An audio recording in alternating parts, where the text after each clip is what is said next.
అసలు proper court only evidence ను నమ్ముతుంది. ఇప్పుడు మీరు చెప్తానో నేను చెప్తానో నమ్మదు. ఆ ఎవిడెన్స్ అన్నది లేదు అన్న టైంలో ఏం చేయలేము మనం కూడా. సో అది ఎవిడెన్స్ లేనప్పుడు అమాయకులు ఎవరైతే ఉన్నారో వాళ్ళు బలవుతున్నారు. అట్లా చాలా కొన్ని థౌజండ్స్ ఆఫ్ కేసెస్ ఉన్నాయి. ఏం చేయకుండా జైలుకి వెళ్ళి తను ఇన్నోసెంట్ అని చెప్పి కొన్ని ఒక 13-14 ఇయర్స్ తర్వాత ప్రూవ్ అయ్యి, అంటే తన లైఫ్ అంతా వెళ్ళిపోయింది. ఒక 13 ఇయర్స్ 14 ఇయర్స్ అంటే లైఫ్ ఇంప్రెజన్మెంట్. అదంతా అయిపోయిన తర్వాత బయటకు వచ్చిన తర్వాత సారీ అని చెప్పి కోర్టు కంపెన్సేషన్ ఇస్తుంది వాళ్ళకి. ఇప్పుడు ఇన్నోసెంట్ ఎవరైతే తప్పు చేశారో వాళ్ళు బయట హాయిగా తిరుగుతున్నారు. ఆబ్వియస్ ఇప్పుడు మర్డర్ చేసిన వాళ్ళు కూడా ఇప్పుడు ఇంకొక కేసులో 2019 లో ఒక రేప్ కేసులోనే 2017 ఒక రేప్ కేసులో ఆ విక్టిమ్ బెయిల్ మీద బయటకు అక్యూజ్ బెయిల్ మీద బయటకు వచ్చాడు. వచ్చిన తర్వాత ఎవరైతే విక్టిమ్ ఉన్నారో వెళ్ళి వాళ్ళ అమ్మని చంపేశాడు. What 22 years. సో ఇట్లా ఇప్పుడు బాబాలు కూడా ఉన్నారు, సమ్ బాబాస్ ఉన్నారు కదా, వాళ్ళు కూడా బెయిల్స్ మీద బయటకు వస్తా ఉన్నారు. ఒక బాబా అయితే 27th టైం ఇది బెయిల్ మీద బయటకు రావడం. సో కొన్ని లూప్ హోల్స్ అట్లా ఉన్నాయి, మనం ఏం చేయలేము. సో మీరు యాజ్ ఏ క్రిమినల్ లాయర్ కాబట్టి మీరు చూసిన కేసులో వర్స్ట్ కేసు ఏంటి? అంటే మీకు కూడా కొంచెం గూస్ బంప్స్ ఇచ్చిన కేసు లాంటివి ఏమన్నా ఉన్నాయా? సో నాకైతే ఈ శంషాబాద్ 2019 కేసే, మన డాక్టర్ గారు ఉన్నారు కదా, తనని మన సజ్జనార్ గారు వాళ్ళని ఎన్కౌంటర్ చేశారు 4 members ని. That was the good case. అంటే నాకు బ్యాడ్ ఎక్స్పీరియన్స్ చెప్పాను. The thing is that is bad experience, but దాన్ని ఇన్స్టెంట్ శిక్ష వేసేసి సజ్జనార్ గారు ఎవరైతే ఉన్నారో తను ఇన్స్టెంట్ గా రియాక్ట్ అవ్వడం అన్నది ఐ ఫెల్ట్ గుడ్. ఆ ఇన్సిడెంట్ బ్యాడ్ అయినా సరే, సాడ్ ఇన్సిడెంట్ అయినా సరే, మొత్తం ప్రొటెస్ట్లు జరిగినా సరే, but the way police reacted I felt very good. Okay. So social మీడియాలో కొన్ని కామెంట్స్ చూసినట్లయితే మరీ ఇంత దరిద్రమైన సొసైటీలో మనం ఉన్నామా అన్నట్టుగా ఉందన్నమాట. సో ఆ కామెంట్స్ కూడా చాలా పిక్చర్స్ బయటకు వచ్చాయి. ఈ అమ్మాయి పిక్చర్ ఏదైతే ఉందో అది పెట్టి ఆ 10 మెంబర్స్లో నేను ఉంటే బాగుండు, ఓకే అమ్మాయి 10 మెంబర్స్ని సాటిస్ఫై చేయగలిగిందంటే గ్రేట్, ఇలాంటి చెత్త కామెంట్స్ వస్తున్నాయి. సో దాని మీద మీ రియాక్షన్ ఏంటి? ఆబ్వియస్లీ పోలీస్ యాక్షన్ తీసుకోవాలి అలాంటి వాళ్ళ మీద. అంటే వాళ్ళ మైండ్ సెట్ అట్లా ఉంది అన్నప్పుడు వాళ్ళు కూడా తప్పు చేయడానికి వెనకాడారు. సో ఆబ్వియస్లీ వాళ్ళని ఫిల్టర్ చేయాలా. ఇప్పుడు కొంతమంది ఉమెన్ కూడా దానికి రిప్లై ఇచ్చారు. కొంతమంది ఒక సాడ్ పోస్ట్ పెడితే దాని లోపల స్పెల్లింగ్ మిస్టేక్స్ కూడా ఎత్తుకుతున్నారు. సెంటెన్స్ కరెక్ట్ లేదు, ఈ స్పెల్లింగ్ కరెక్ట్ లేదు అని ఒక ఉమెన్, అది కూడా రేప్ కి రిలేటెడ్ ఒకరు వాళ్ళ ఫ్రెండ్ ఎవరో పోస్ట్ చేస్తే, వెస్ట్ బెంగాల్ కేసులో వాళ్ళ ఫ్రెండ్ ఎవరో పోస్ట్ చేస్తే దాని లోపల స్పెల్లింగ్ మిస్టేక్స్ ఉమెన్ కూడా ఎత్తుకుతున్నారు. సో ఇలాంటి వాళ్ళని అయితే మనం ఆబ్వియస్ గా వాళ్ళ మైండ్ సెట్ చెడిపోయే ఉంటది. వాళ్ళు రేపు పొద్దున్న తప్పు చేయొచ్చు, 100% తప్పు చేయొచ్చు. ఇన్ఫ్లుయెన్స్ లాట్ ఆఫ్ మెంబర్స్ కూడా బయట ఎవరైతే ఉన్నారో చాలా ఇన్ఫ్లుయెన్స్ చేస్తారు వాళ్ళు. సో ఇటువంటి వాళ్ళకి ఎటువంటి శిక్షలు ఉంటాయి అసలు? అంటే వాళ్ళకి శిక్షలు ఏముంటాయండి, వాళ్ళు ఊరికే వాళ్ళ కమెంట్స్ పెడుతున్నారు, వాళ్ళ వ్యూస్ చెప్తున్నారు. అది అంత పెద్దగా మాట్లాడే శిక్ష అంత అంటే అది లైట్ లోకి వచ్చేంత శిక్ష ఏమి ఉండదు. వాళ్ళని పిలుస్తారు, వార్నింగ్ ఇస్తారు, ఆ పోస్ట్లు డిలీట్ చేపిస్తారు, అంతేగాని వాళ్ళకి ఏదో ఇలా శిక్ష పడిపోతుంది అన్నట్టయితే ఉండదు. చెప్తున్నా, మర్డర్ చేసిన వాళ్ళే బయట తిరుగుతున్నారు అన్నప్పుడు అట్లా ఆ కమెంట్స్ చేసిన వాళ్ళని పిలుస్తారు, వార్నింగ్స్ ఇస్తారు, పంపిస్తారు, డిలీట్ చేపిస్తారు అంతే. మరి మర్డర్ చేసిన వాళ్ళు బయట తిరుగుతుంటే ఇంకా పోలీసులు, అడ్వకేట్లు, కోర్టులు ఇవన్నీ ఉండే ఏంటి ప్రయోజనం? సో ఏంటి ప్రయోజనం అంటే ఇప్పుడు ఆ మర్డర్ చేసిండ్రు, ఇప్పుడు అది నాన్ కాంపౌండబుల్ కావాలని చేసిండో ఎట్లా చేసిండో అన్నది ప్రూఫ్ కాదు. సో ఇప్పుడు ఒక ఫ్రెండ్ ఉన్నాడు, తనతో పాటు ఇంకొక ఫ్రెండ్ ఉన్నాడు, తను ఆయనతో పాటు ఉన్నాడు, వాడు ఏం తప్పు చేయకపోయినా 8 కింద తనకి శిక్ష చేస్తారు. సో ఆబ్వియస్లీ తను నిరూపించుకుంటారు, నేను ఏం చేయలేదు, I was just standing with him. కానీ అప్పుడు కోర్ట్ ఏం క్వశ్చన్ చేస్తారంటే, you are standing with him but you didn't attempt to stop him. అంటే తనకి సపోర్ట్ చేసావు నువ్వు అన్న దాని మీదనే అతన్ని కూడా A2 కిందకి వేస్తారు. కానీ అట్ ద ఎండ్ A2 ఉండనియండి, A10 ఉండనియండి, murder case is murder case. Okay, తప్పు చేసినా చేయకపోయినా. ఓకే. సో ఇదే లిస్ట్లో చూసుకున్నట్లయితే రేప్ అవ్వక ముందే ఇఫ్ ఇన్ కేసు మనకు ఆల్రెడీ షీటింగ్ అని ఇవి చాలా ఉన్నాయి విమెన్కి. సో విమెన్ మీద ఒక హెరాస్మెంట్ కానీ ఇలాంటివి జరిగినట్లయితే ఎటువంటి శిక్షలు ఉంటాయి అబ్బాయిలకి? సో ఆబ్వియస్లీ ఇప్పుడు మనం చూస్తున్నాము ఈ క్లబ్బింగ్ కల్చర్ లో కానీ బయట రోడ్ మీద వెళ్తున్నప్పుడు కానీ తాగేసి అమ్మాయిలను హెరాస్ చేయడము, హెరాస్మెంట్ కేసెస్ చేస్తున్నారు. So the thing is, last time మళ్ళీ మనం మాట్లాడుకున్నట్టు ఉమెన్ కి ఒక రైట్ ఉంది. అది నిజంగా ఇప్పుడు ప్రతి ఒక్క దగ్గర సీసీటీవీ ఫుటేజెస్ ఉన్నాయి, సీసీటీవీ కెమెరాస్ ఉన్నాయి. ఆ ఫుటేజెస్ లో నిజంగా తను హెరాస్ చేస్తున్నారు అంటే కంపల్సరీ పోలీస్ యాక్షన్ తీసుకుంటది. సో ఒక్క అమ్మాయిని ఒక 11 seconds స్టేర్ చేసినా సరే అది తప్పు. స్టేర్ చేయడం కూడా తప్పు. ఒక అమ్మాయిని డైరెక్ట్ గా స్టేర్ చేయడం కూడా తప్పు. సో అలాంటిది మీరు టచ్ చేస్తున్నారు, మన కొన్ని టచ్ చేయని చోట టచ్ చేస్తున్నారు అని చెప్పి అనుకున్నట్టయితే కంపల్సరీ పోలీస్ హరాస్మెంట్ కేసెస్ వేస్తారు.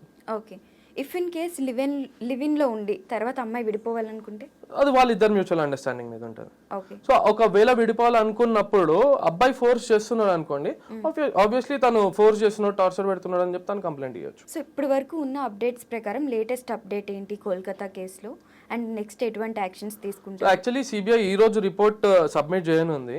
దాని తర్వాత హియరింగ్ డేట్ నాకు తెలిసి 27th రోజు ఉంది, ఇంకొక హియరింగ్ డేట్. ఓకే, సో అప్పటి వరకు మనం వెయిట్ చేయాల్సిందే. కానీ స్టార్టింగ్ లో ఏం చెప్పిందంటే గ్యాంగ్ రేప్ అని చెప్పి మల్టిపుల్ పీపుల్ రేప్ చేశారని చెప్పారు. కాకపోతే అదంతా ఫేక్ అని చెప్పి సిబిఐ ఆల్రెడీ సబ్మిట్ చేసింది. ఓకే, ఇప్పుడేమో డ్రగ్స్ రాకెట్ ఉంది. సో అమ్మాయి హైడ్ చేయాలని, ఐ మీన్ అమ్మాయి వాయిస్ రైజ్ చేయడం వల్ల ప్రిన్సిపల్ యాక్చువల్ గా మమతా బెనర్జీ గారి సిబిఐకి కేసు ఇవ్వడానికి కారణమే అది. ఓకే, సో ఇప్పుడు సంజయ్ రాయ్ ఎవరైతే ఉన్నారో, ఆ అక్యూజ్ ఎవరైతే ఉన్నారో డైరెక్ట్లీ ఒక విత్ ఇన్ 1 hour లో ఒప్పుకున్నాడు, అవును నేనే రేప్ చేసా, if you want to hang me you can. Yeah true. So అంత ధైర్యంగా ఒప్పుకున్నాడు అంటే తన వెనకాల ఎవరైనా పెద్ద తలాలు ఉన్నారేమో అని చెప్పి డౌట్ వచ్చి సిబిఐకి వెళ్ళింది case. Okay, if in case నిజంగా డ్రగ్స్ రాకెట్ ఉన్నట్లయితే ఆ కాలేజ్లో ఎటువంటి యాక్షన్స్ తీసుకుంటారు గవర్నమెంట్? కంపల్సరీ డ్రగ్ టెస్ట్లు అందరికీ చేస్తారు. డ్రగ్స్ రాకెట్ ఉంది అన్నది అది సిబిఐ వాళ్ళే ప్రూవ్ చేయాల్సి వస్తుంది. డ్రగ్స్ టెస్ట్ చేసినప్పుడే కదా తెలుస్తుంది ఒకరు నిజంగా ఉందో లేదో. ఇప్పుడు మన హైదరాబాద్ లో చూసుకుంటే ప్రతి ఒక్కరి దగ్గర హాస్టల్స్ లో, క్లబ్స్ లో అన్ని దగ్గర డ్రగ్ టెస్ట్లు చేస్తున్నారు.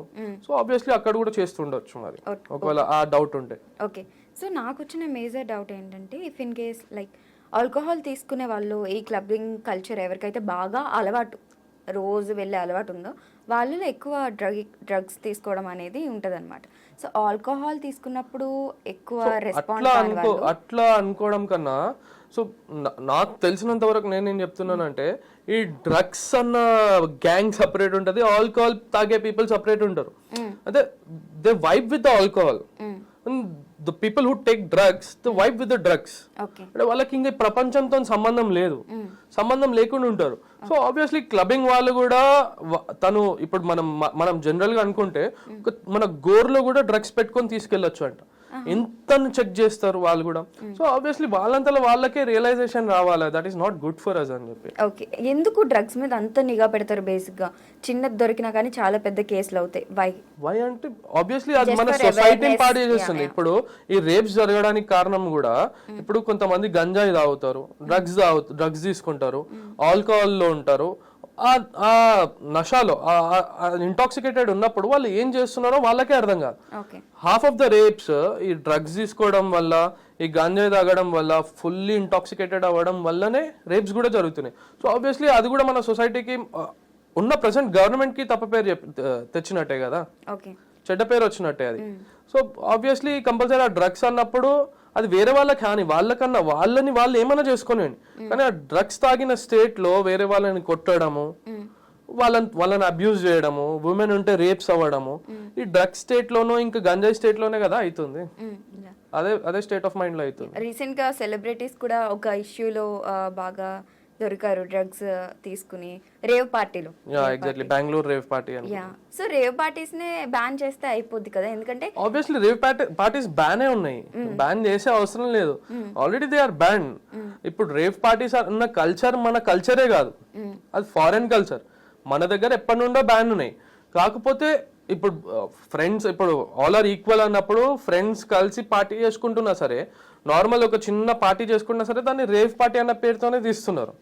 ఇప్పుడు జనరలీ మొన్న ఇంకొక సెలబ్రిటీది ఫామ్ హౌస్ లో ఇష్యూ అయింది, ఆల్ ఫ్రెండ్స్ ఉన్నారు అంతే, they are all having alcohol అంతే. అండ్ దాన్ని కూడా మన సోషల్ మీడియాలో ఎట్లా వేసిండ్రు, సో అండ్ సో దొరికింది రేవ్ పార్టీలో అని చెప్పి వేస్తున్నారు. ఫ్రెండ్స్ కలిసి కూర్చొని తాగడం కూడా రేవ్ పార్టీ కిందకి రాదు కదా.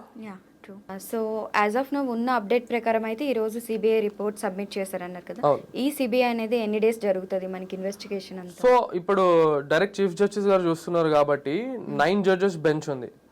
సో వాళ్ళందరూ దాన్ని రివ్యూ చేసి ఫ్యాక్ట్స్ అన్ని తెలుసుకున్న తర్వాత మనకు జడ్జ్మెంట్ అన్నది ఇస్తారు.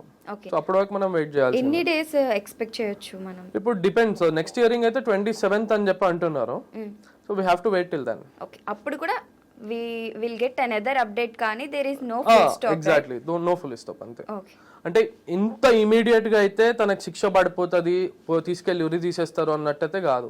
మనం ఆ ప్రొటెస్ట్లు చేస్తూనే ఉంటాం. 2012 లో ప్రొటెస్ట్ చేసినాం, ఆఫ్టర్ 12 years మళ్ళీ ప్రొటెస్ట్ చేస్తున్నాం. అది అక్కడి వరకు ప్రొటెస్ట్ లోనే అయిపోతుంది అనుకుంటున్నా. కానీ but what I believe is to don't burn candles, burn the person who is accused అంతే.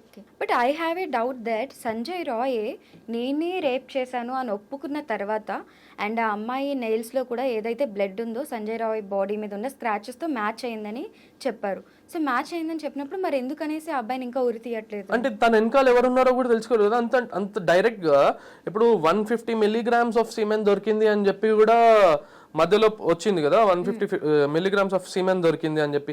మళ్ళా కాలేజ్ ఎక్స్ ప్రిన్సిపల్ గురించి సందీప్ ఘోష్ ఐ గెస్ అతని గురించి. సో వెనకాల ఏం జరుగుతున్నది అని కూడా తెలుసుకోలేదు కదా. ఇప్పుడు ఇతను ఒక్కరిని శిక్షించేస్తారు, వెనకాల వాళ్ళు అందరు తప్పించుకుంటారు కదా. బట్ ఒకరిని తీసేస్తే ఫస్ట్ లిస్ట్ లో నుండి ఒకటి వెళ్తాడు కదా. మళ్ళీ బయటికి ఫ్యాక్ట్స్ ఎట్లా రావాలా? తన నుండే కదా చెప్పించుకోవాలా ఫ్యాక్ట్స్. ఇప్పుడు సిబిఐ ఎంక్వైరీ ఎంత చేసినా సరే మన దగ్గర ఒక ఎవిడెన్స్ ఉంది, ఒక పర్సన్ ఉన్నారు, తన దగ్గర నుండే కదా ఫ్యాక్ట్స్ అన్ని స్వీకరించాలా. Thank you so much for your time. So చూసారు కదండి, ఇది మనకి సోషల్ మీడియాలో ఎక్కడ చూసినా సరే కరెంట్ ఇన్సిడెంట్ ఇదైతే చాలా ఎక్కువ ఉంది. సో మనం మాత్రం జస్టిస్ జరగాలనే ప్రే చేద్దాము చనిపోయిన డాక్టర్ ఎవరైతే ఉన్నారో. ఎందుకంటే మనకి ఏదైనా ప్రాబ్లం వస్తే మనం డాక్టర్ దగ్గరికి వెళ్తాము. సో అటువంటి డాక్టర్స్ని కూడా రేప్ చేసి చంపేస్తున్నారంటే అసలు ఎటువంటి సొసైటీలో ఉన్నామనేది we have to think. That's it.